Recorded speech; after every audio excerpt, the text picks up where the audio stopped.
جی. وہ دکھاتا ہے کہ جی ہم بدلہ لیں گے اور پاکستان سے بدلہ لینا چاہیے. کشمیریوں کی جو بات کشمیریوں کو دکھا دیتے ہیں. تو یہ اکا دکا لوگ اس قسم کے تو ہر جگہ آپ کو مل جائیں گے نا. لیکن اصل جنرل ایک فیلنگ کیا ہے؟ فیلنگ یہی ہے کشمیریوں پہ, اور کشمیری بہت سے سوشل میڈیا پہ کلپس چل رہے ہیں جہاں پہ کشمیری کہہ رہے ہیں کہ یہ ساری, ایون انڈینس بھی کہہ رہے ہیں جو انڈیا میں سمجھنے والی وائسز ہیں, جو کوئی تھوڑا بہت ذہن رکھتی ہیں, وہ بھی یہی کہہ رہے ہیں کہ بھارت نے خود کروایا ہے, کیونکہ جو ان کا میجورٹیرین ایجنڈا ہے, جو میجورٹیرین پالیٹکس ہے بی جے پی کی, اس کے ساتھ ملتا ہے, اس کو سوٹ کرتا ہے کہ وہ اسی قسم کے کام کرتا رہے. ہندو, اور دیکھیے نا بڑے زبردست طریقے سے اس کو ہندو مسلمانوں کا معاملہ کر کے پیش کر دیا. ہندو مسلمان کی جس طرح وہاں اسرائیلی یہودیوں کے ساتھ کر رہے ہیں نا, وہی بالکل چیز ان کو حماس کہہ کر پیش کر دیا. بالکل. اور وہی پلے بک ہے, اسی میں سے ایک صفحہ اٹھایا ہوا ہے. اور جس طرح اسرائیل کر رہا ہے, وہی یہ چاہتے ہیں کہ یہ کشمیریوں کے ساتھ اور یہی تو مین گٹ چھوڑ ہے انڈیا اور اسرائیل کا. ایبسولوٹلی. اچھا, اب اس سارے میں مجھے تو کم از کم کوئی شک نہیں ہے کہ جس طرح پلوامہ پہلے کیا گیا, اس سے پہلے اور اڑی کے واقعات ہوئے, وہ بھی اسی قسم کی چیزیں تھیں. اور انٹرسٹنگ بات یہ ہے, ایک اتنی بیوقوفی کرتے ہیں. چلیے اگر آپ نے یہ فالس فلیگ کرنا ہی تھا تو کوئی تھوڑا بہت تو یار تبدیلی لے آئیے نا اپنے اس میں, تاکہ ذرا آپ کا جو نیریٹو وہ کریڈیبل لگے.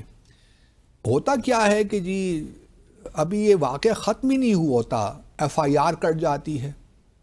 ایف آئی آر کے کٹنے کے بعد پھر اس کے 2 منٹ کے بعد ہی پورا جو انڈیا میڈیا ہے وہ الزامات لگانا شروع کر دیتا ہے پاکستان پر کہ پاکستان سے آئے ہیں.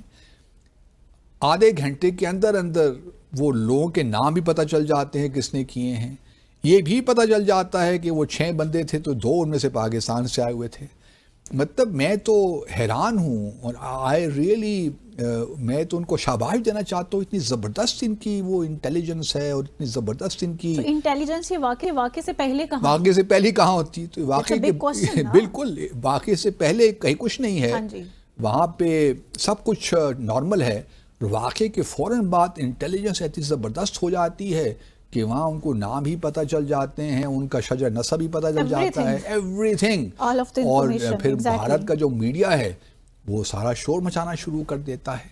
تو دیکھیے مطلب, اور پھر یہ بھی ایک بات اپنے سامعین کے لیے, ناظرین کے لیے میں کہتا چلوں کہ پاکستان نے, میں چونکہ جب پٹھان کوٹ ہوا تھا 2 جنوری 2016 کو, اڑی کا واقعہ ہوا تھا 18 ستمبر 2016 کو, تو میں بھارت ہی میں تھا.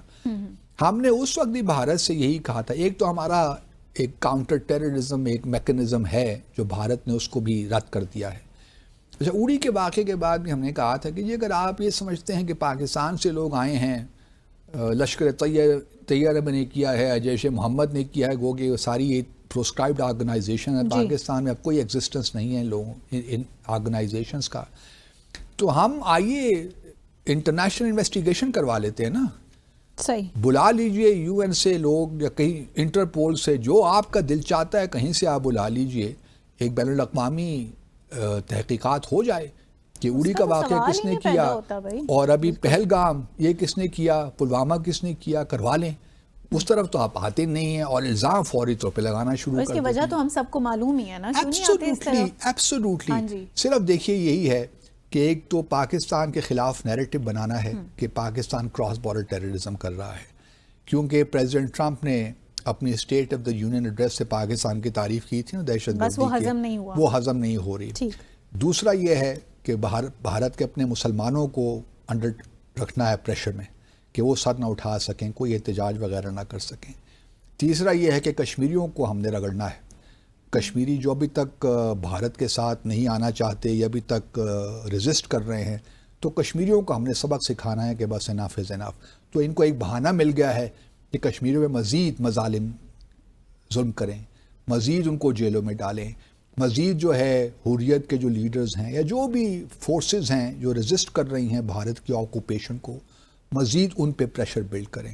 اور پھر انٹرنیشنلی جیسا میں نے پہلے کہا, پاکستان کو جو ہے وہ بھی ڈیفینسو پہ لانا چاہتے ہیں کہ بھئی پاکستان جو ہے ہماری جو ہے ہماری ترقی کو نہیں دیکھ سکتا بھارت کی, پاکستان از دا پرابلم ہیئر.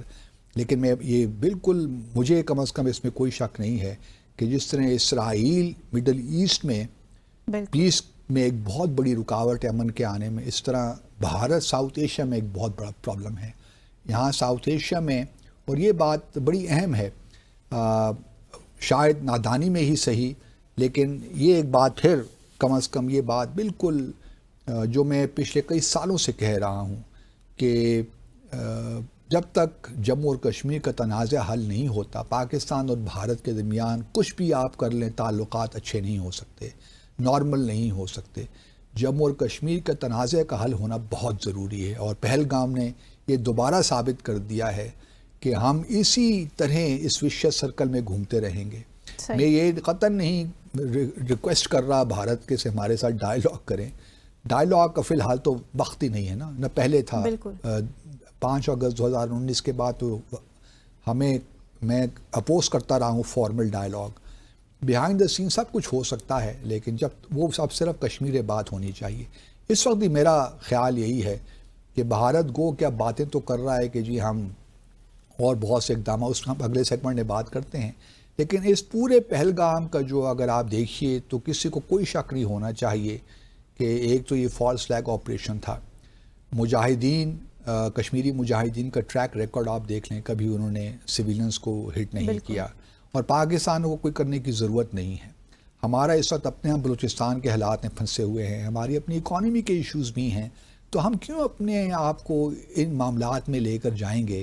یہ ٹینشن اننیسیسریلی بھارت کے ساتھ کریٹ کریں گے. گو کہ وہ ایک ڈسپیوٹ تو موجود ہے، بون آف کنٹینشن تو موجود ہے پاکستان اور بھارت کے درمیان، لیکن اس کا ہرگز یہ مطلب نہیں ہے کہ پاکستان اپنا اننیسیسریلی اپنی توجہ ان چیزوں پہ لگائے جس کا ہمیں معلوم ہے کہ ہمیں نقصان ہوگا اور بھارت کو بھی ہوگا. یہ نہیں ہے کہ بھارت سکون سے بیٹھ جائے گا، لیکن پاکستان کو قطعاً کوئی ضرورت نہیں ہے.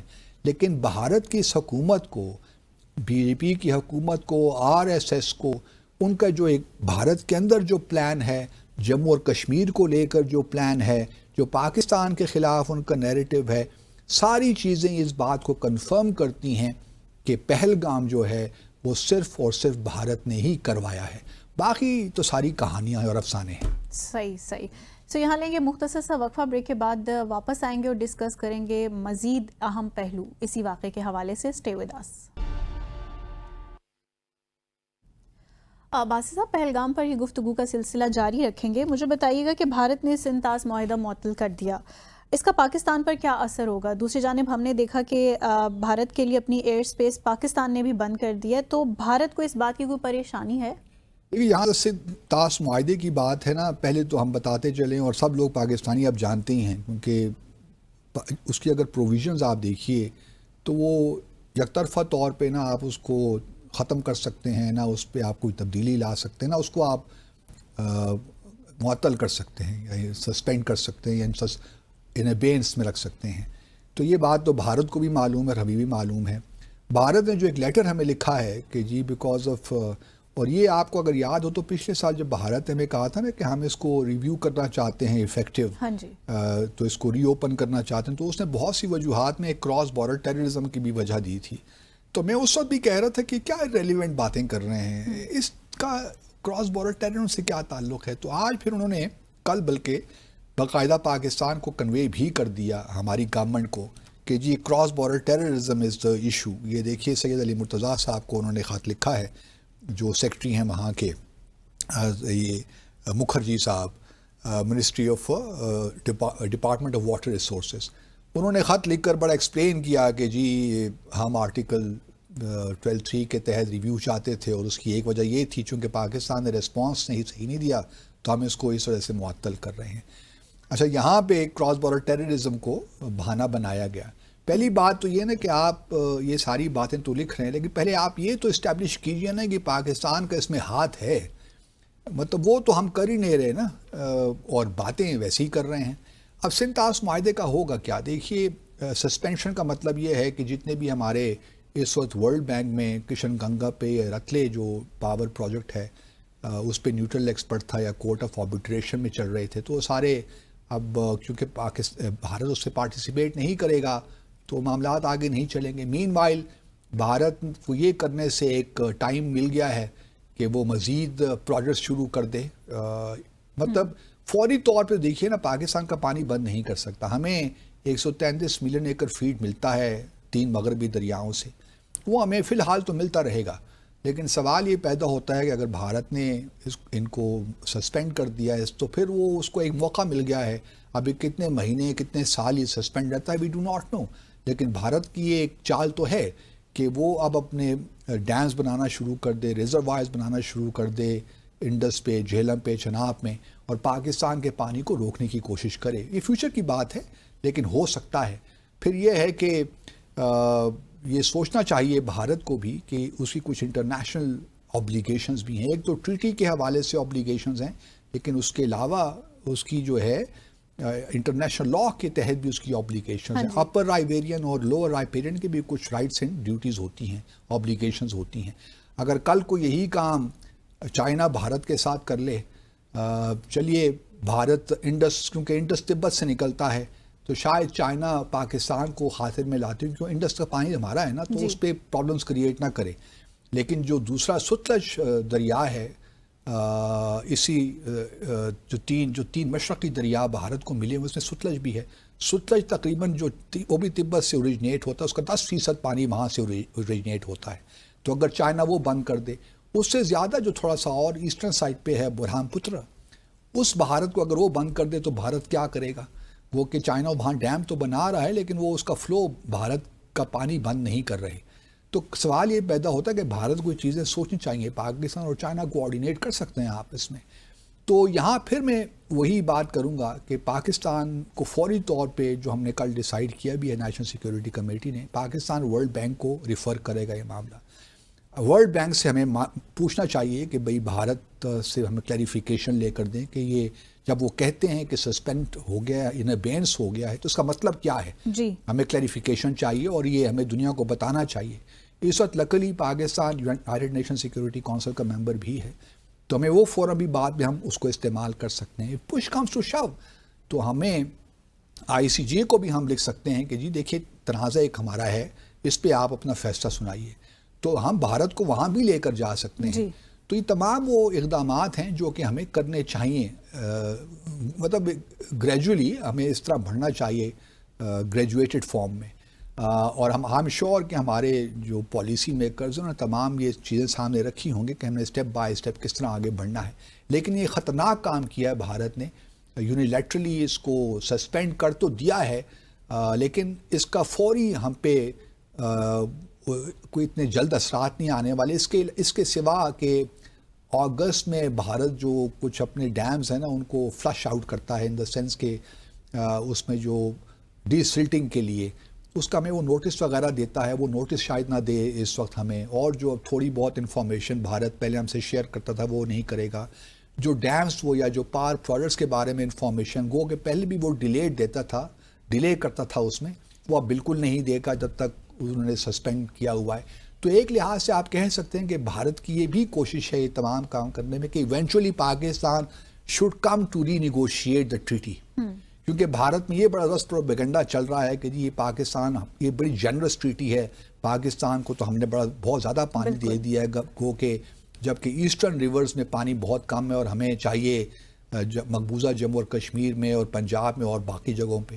تو یہ بھارت کا تو ایونچولی یہ شاید ایک کوشش ہے کہ پاکستان کو اس طرح سے فورس کیا جائے کہ وہ اس کو ری اوپن کرے. اور واسف صاحب ایک امپورٹنٹ بات یہ بھی ہے نا کہ جو ٹائم فریم تھا اس قسم کے بیانات کا آنا اور اس قسم کے اقدامات کا ایک دم سے اعلان کرنا, مجھے تو یہ تاثر آیا کہ Bharat was already prepared for all of that. اس لیے ہم کہتے ہیں فالس فلیگ آپریشن تھا نا, کیونکہ وہ فالس فلیگ تھا, وہ سب پری پلان تھا. تو اس لیے جو اقدامات آئے ہیں وہ فوری طور پہ آئے ہیں. ایک دن بھی انہوں نے ضائع نہیں کیا.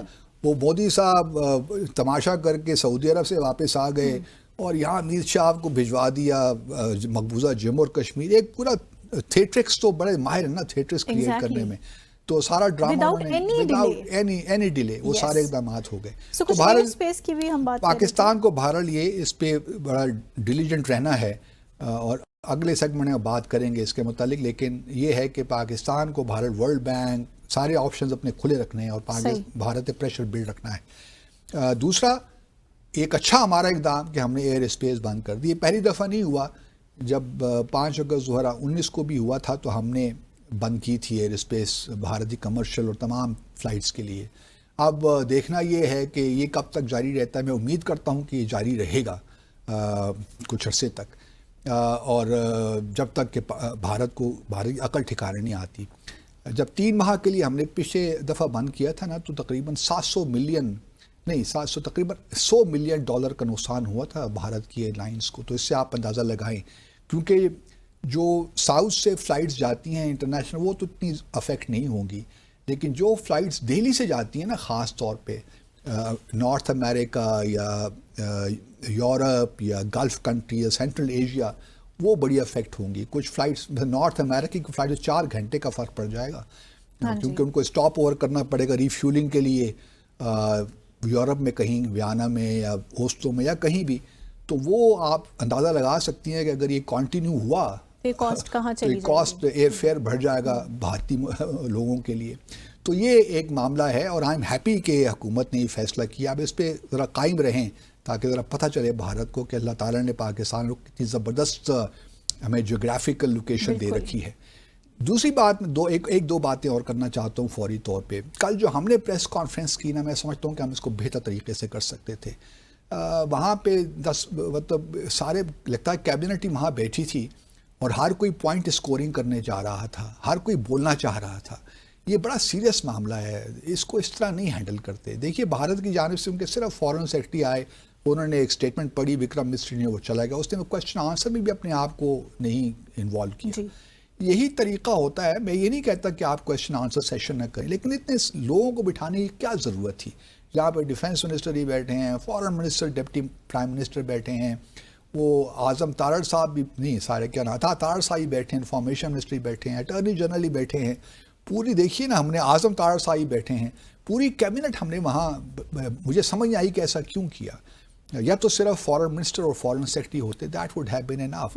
وہ کہہ سکتے ہیں کہ جی عطا تارڑ صاحب چونکہ اسپوکس پرسن ہیں گورنمنٹ، تو پھر وہ اکیلے بیٹھ جاتے. یار مطلب ہر کوئی بولنا چاہتا تھا اس پریس کانفرنس، مجھے سمجھ نہیں آتی. تو یہ ہمارا یہ رویے جو ہیں ان کو بھی ٹھیک کرنے کی ضرورت ہے. دوسری میں ایک بات اور بھی کہنا چاہتا ہوں اس ضمن میں کہ ہم نے ویزوں پہ پابندی لگا دی جس طرح بھارت نے کی. باقی تو ٹھیک ہے، جو ڈاؤن سائزنگ ہوئی 55 سے 30 افراد وہاں پہ ہائی کمیشن میں ہوگا. ہمارے یہاں بھی بھارت کے ہائی کمیشن میں 30 افراد ہوں گے. جب میں تھا اس وقت تقریباً جو اسٹرینتھ ہے نا، میرے خیال میں اپروو، مجھے صحیح اگر یاد آ رہا ہے تو 120 لوگوں کی اسٹرینتھ ہے پاکستان کے ہائی کمیشن میں بھی اور بھارت کے ہائی کمیشن میں بھی. ہمارے زمانے میں تقریباً اتنے ہی تھے، 100 کے قریب لوگ تھے. اب یہ کام ہو کے پلوامہ کے بعد جو واقعہ ہوا اس کے بعد 55 پہ آ گیا تھا یہ معاملہ، اور اب یہ 30 پہ آ جائے گا. تو 120 سے 30 افراد پہ اب 30 افراد صرف کام کریں گے بھارت کے ہائی کمیشن میں اور پاکستان کے ہائی کمیشن نیو دہلی میں. چلیے یہ تو ایک الگ. جہاں تک ویزوں کی بات ہے نا، میں بھارت نے تمام ویزوں پہ پابندی لگا دی، واگا بارڈر بند کر دیا. ہم نے بھی، میرا خیال یہ تھا کہ اس وقت اگر میں ہوتا تو یہ مشورہ ضرور دیتا کہ ابھی آپ صرف یہ اناؤنس کرتے کہ آپ نے بھی تمام ویزوں پہ پابندی لگا دی ہے. سکھوں کے لیے فی الحال ایگزمپشن دینے کی ضرورت نہیں تھی.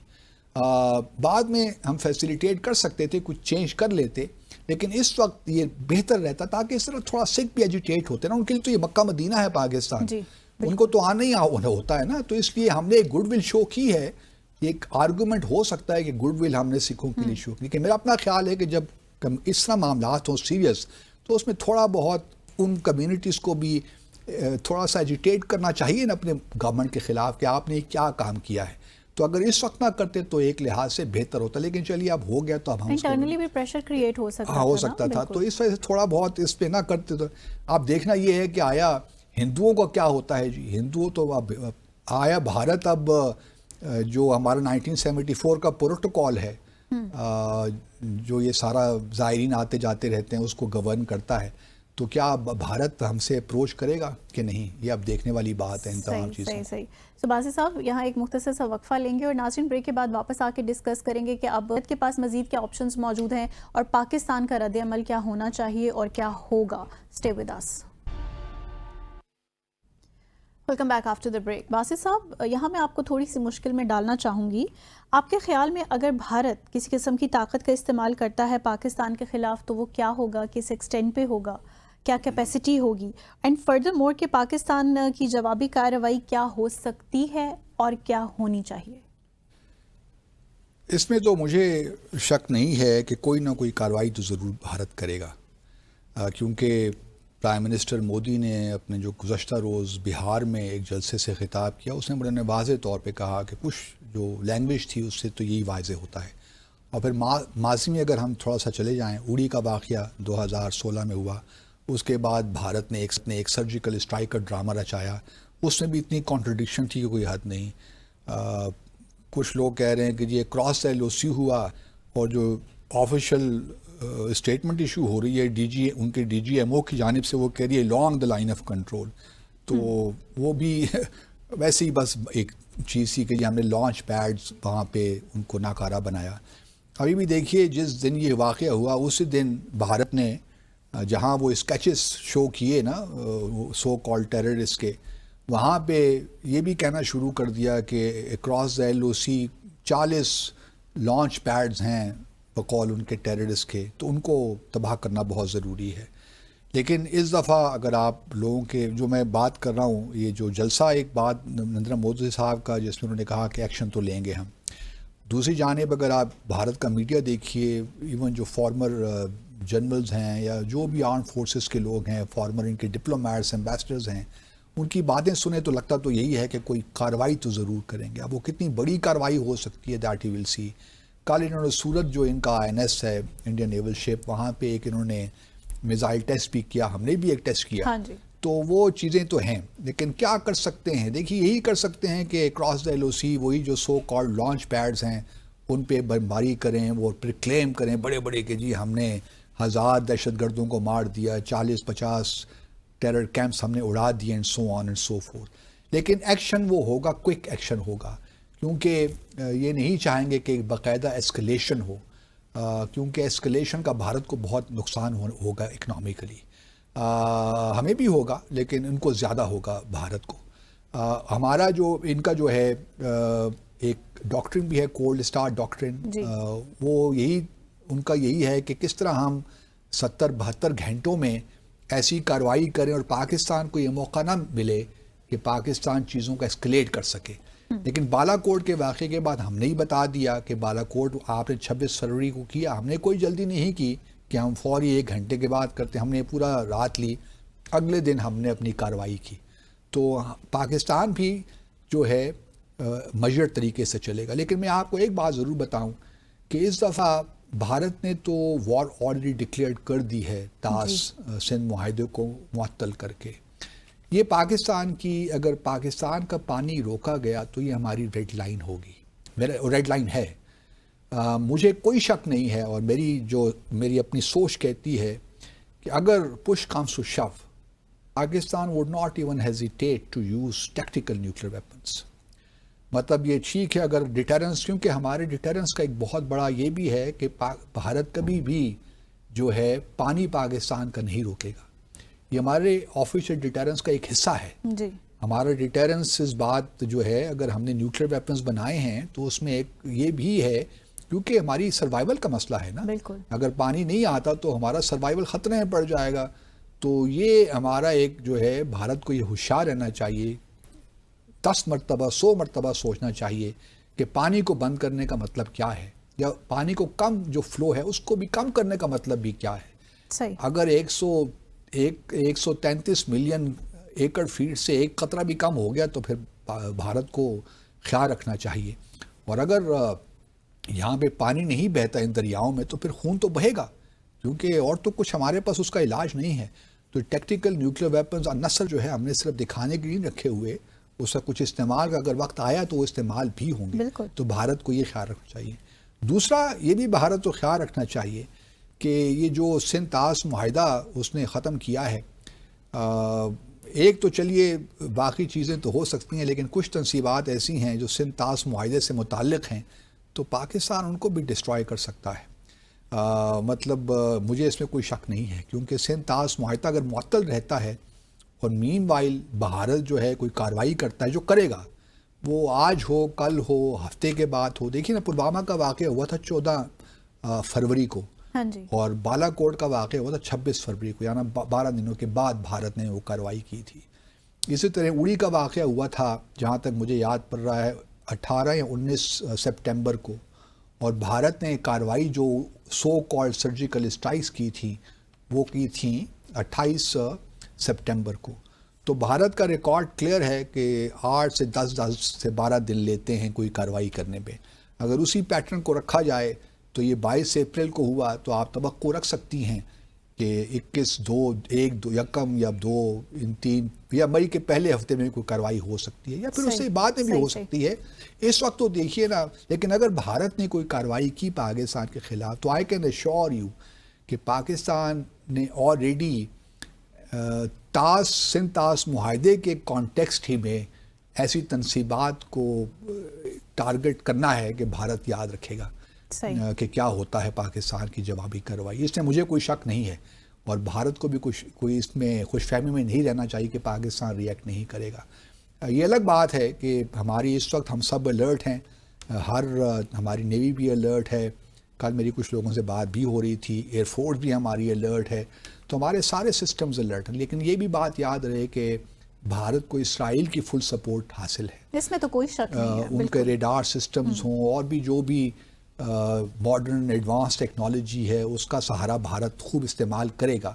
لیکن اس کے قطع نظر پاکستان کے پاس بھی الحمدللہ وہ اتنی کیپیسٹی ہمارے پاس ہے کہ ہم بھارت کو ناک کو چنے چبوا دیں، اور یہ انشاءاللہ ہم کریں گے. اس بار ہمارا پلان زبردست بنا ہوا ہے. اگر بھارت نے ہماری کسی بھی چاہے وہ لائن آف کنٹرول پہ ہے یا کہیں بھی ہے، اس پہ ہم کسی حد تک بھی جائیں گے، اور پھر بھارت کو پتہ چلے گا کون سی تنصیبات کو ہم حملہ کرنے جا رہے ہیں. میں بات دوبارہ کر دوں کہ وہ جو انڈس واٹر ٹریٹی ہے نا، واٹر ٹریٹی، اسی کانٹیکسٹ میں وہ تنصیبات ہیں. ایک یہاں پہ چھوٹی سی بات رہ گئی، شملہ معاہدہ بھی ایک اس کی بات ہی ہوئی کہ پاکستان نے اس کو بھی ایک کہا ہے کہ ہم اس کو نہیں، ہم بھی اس کو سسپینڈ کر دیں گے. یعنی یہ کہ بہت سی لوگ بہت سی باتیں کر رہے ہیں کہ اس کی کیا وجہ ہے. شملہ معاہدہ دیکھیے جب ہوا 1972 میں، جولائی 1972 میں، تو اس کے بعد جو سیز فائر لائن پہلے ہوا کرتی تھی نا، جو 1949 میں جو ایگریمنٹ ہمارا ان کے ساتھ ہوا تھا بھارت کے ساتھ سیز فائر، تو اس میں یہ سیز فائر لائن کہلاتی تھی اس وقت تک. لیکن جب شملہ ایگریمنٹ ہوا تو پھر اس کو ہم نے لائن آف کنٹرول کا درجہ دے دیا، اور ساتھ میں یہ بھی کہا کہ نیدر پاکستان اور انڈیا دونوں پارٹی اس کو یونیلیٹرلی جو گراؤنڈ میں لائن ہے نا، لائن آف کنٹرول، اس کو تبدیل نہیں کریں گی. اور اس کے بعد پھر یہ بھی ہے کہ ہم نے اس بات پہ بھی کہا کہ ہم بائیلیٹرلی جو ہمارا جموں اور کشمیر کا ڈسپیوٹ ہے اس کو سالو کرنے کی کوشش کریں گے. اس کا ہرگز یہ مطلب یہ نہیں تھا، کیونکہ اگر شیپو آپ پڑھیں نا، پہلا ہی پیراگراف پڑھیں تو دونوں Pakistan they commit themselves to UN charter and its principles and purposes. تو اور پھر چونکہ UN سیکورٹی کونسل کی ریزولوشنز بھی ہیں، تو ہمیں وہ یہ نہیں ہے کہ ہمارے لیے کوئی پابندی تھی کہ ہم ان کو اس معاملے کو انٹرنیشنل فورم سے اٹھا نہیں سکتے تھے یا لوگوں کو بتا نہیں سکتے تھے. لیکن اب کیا کیا جائے کہ بھارت بائیلیٹرلی بھی اس کو حل نہیں کرنا چاہتا. 72 سے لے کر آپ دیکھیں نا کتنے سال ہو گئے ہیں، 28 سال اور 25 سال، 50 سال سے زیادہ عرصہ گزر گیا ہے. تو کب تک یہ بائیلیٹرل معاملات چلتے رہیں گے؟ تو بائیلیٹرلزم بالکل فیل ہو گیا جہاں تک جموں اور کشمیر کی بات، اور ساری ہردرمی بھارت کی ہے.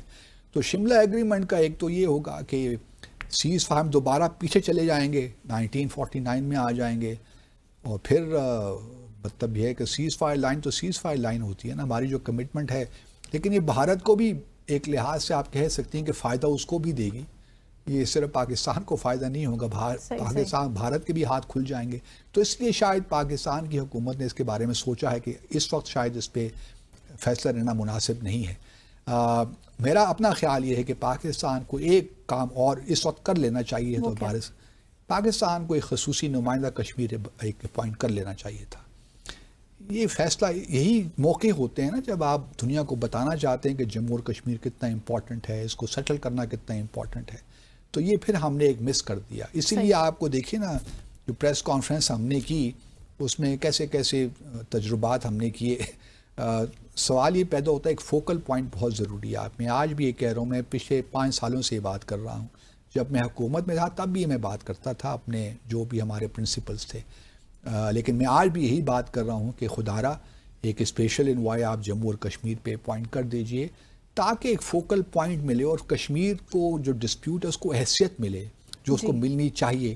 جو اس قسم کے واقعات ہوتے ہیں, جب یہ موقع آتے ہیں تو وہ پہلے سے ہمارے پاس بھی اسٹریٹجی ہو کہ ہم نے کیا کیا چیزیں کرنی ہیں اور کس طرح ہم نے اویئرنیس دنیا میں کریٹ کرنی ہے.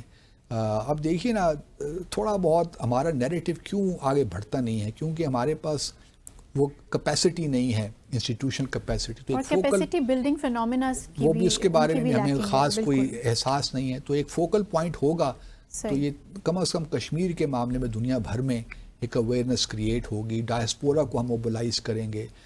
تو ایک اچھا یہ ایک موقع ہم نے مس کیا, لیکن ابھی بھی دیر نہیں ہوئی, ابھی بھی فیصلہ کر لیں تو بہت مناسب ہوگا. صحیح, آئسولیٹ کرنے چلا تھا بھارت پاکستان کو, اور انٹرنیشنلی ورلڈ وائڈ خود آئسولیشن کا شکار ہونے جا رہا ہے. اور اس کو سم اپ باسط صاحب ایسے بھی کر سکتے ہیں کہ پاکستان کی امن کی خواہش کو اس کی کمزوری ہرگز نہ سمجھے بھارت. تو اسی بات کے ساتھ آج کے ڈیسائفر ود عبدالباسط کا وقت یہاں ختم ہوا. منتہا حسن کو اجازت دیجیے گا, خدا حافظ.